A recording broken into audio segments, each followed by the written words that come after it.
But આગળ વધીએ, આપણી સાથે ઇન્ડિયા પેસ્ટિસાઇડ્સના મેનેજમેન્ટ હવે જોડાઈ ચૂક્યા છે. આઈપીઓને લઈને આગળ વાતચીત કરવા માટે કેવી રીતના પ્રોસ્પેક્ટ્સ જોઈ રહ્યા છીએ અને સાથે જ કેવી રીતના આગળ પ્લાન્સ છે એ બધું જ ડિસ્કસ કરવા માટે કંપનીના ચેરમેન આનંદ સ્વરૂપ અગ્રવાલ અને સાથે જ कंपनी का सीईओ डीके जैन जुड़ाई चुका है अपनी साथ.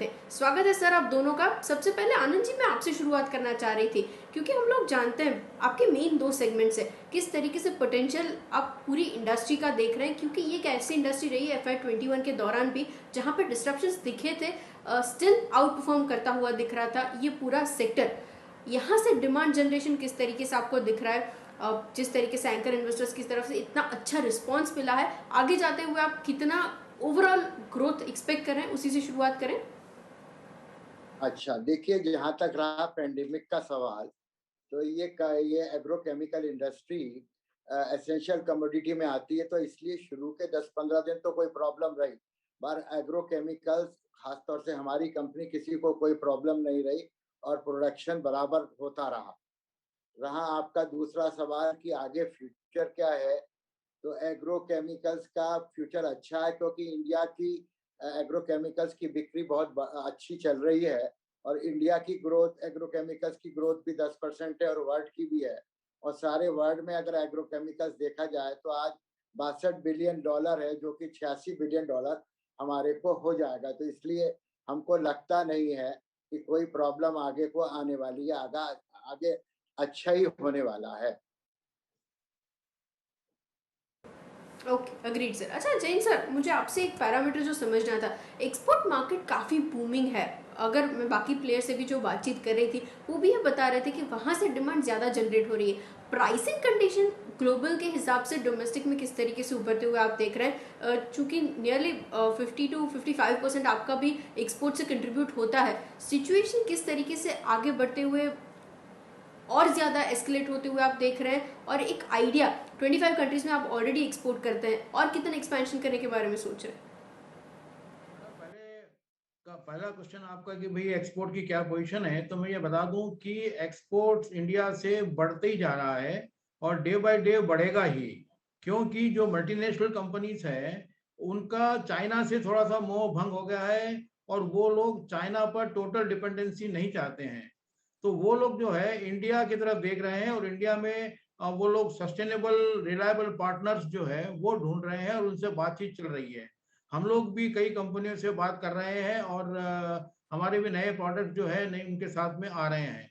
तो इसलिए एक्सपोर्ट्स इंडिया से हमेशा बढ़ता ही रहेगा.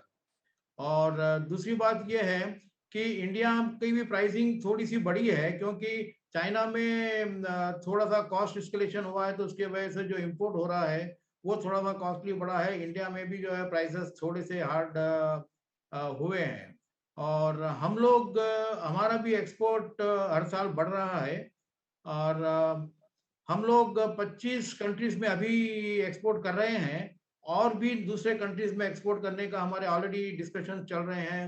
हम लोग नए कस्टमर्स ऐड कर रहे हैं दूसरे टेरिटरीज में, जैसे कनाडा में, यूएसए में, लैटिन अमेरिकन कंट्रीज में. इसमें और हम लोग कस्टमर्स ढूंढ रहे हैं और मतलब हमारी डिस्कशन चल रहा है और हमारा एक्सपोर्ट भी और ज़्यादा कंट्रीज में बढ़ेगा. तो उसमें हमको मतलब आगे की विजिबिलिटी बहुत अच्छी क्लियर विजिबिलिटी लग रही है और हमारी नहीं पूरी एग्रोकेमिकल सेक्टर की इंडिया की जो है विजिबिलिटी बहुत अच्छी है मैडम.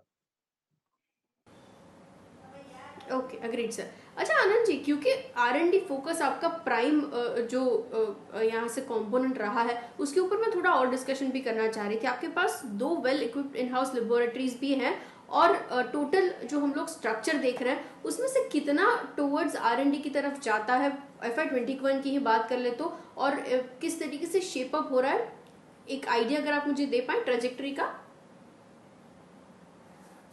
कंपनी है और सबसे बड़ी खास बात है कि हम लोग कॉम्प्लेक्स केमिस्ट्री में ही घुस रहे हैं और हमारी उसमें एक्सपर्टाइज डेवलप हो गई है. और R&D का सवाल है कि R&D के अंदर हम लोग काफ़ी खर्च कर रहे हैं और आगे भी काफ़ी खर्च करते रहेंगे. अगर आप रेशियो लेंगे तो वैसे तो 1.5-2% है, परंतु हम उसमें सैलरी वगैरह नहीं जोड़ते हैं, तो R&D के अंदर हम लोग ठीक ठाक खर्चा कर रहे हैं और आगे और बढ़ाने की खर्चा करने की हम लोग विचार कर रहे हैं.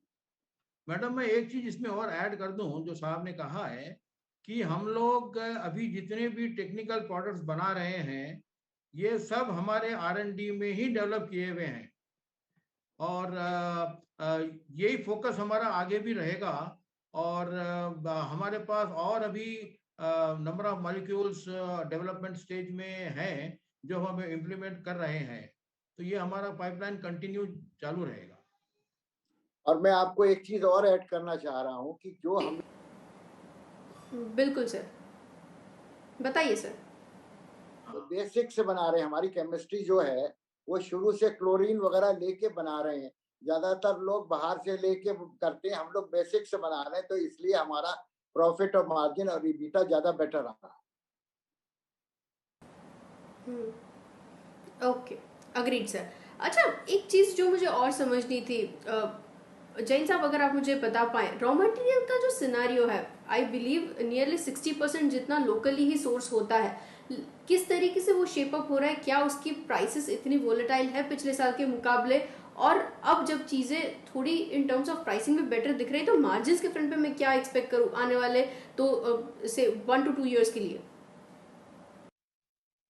बेसिक केमिकल्स हम लोग यूज करते हैं वो है chlorine, carbon disulphide, alkali, sulphuric acid, hydrochloric acid, ये सब बेसिक केमिकल्स हम लोग ज्यादा यूज करते हैं बल्क में।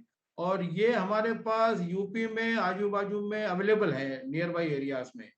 और पिछले एक साल में इनमें कोई मेजर डिफरेंस नहीं आया है। Prices are more or less stable and at very low level, and except that CS2 का प्राइस थोड़ा सा बढ़ा था अभी बीच में, थोड़ा सा एक प्लांट जब मेंटेनेंस में गया था थोड़ा सा आया था, but again it has stabilize now.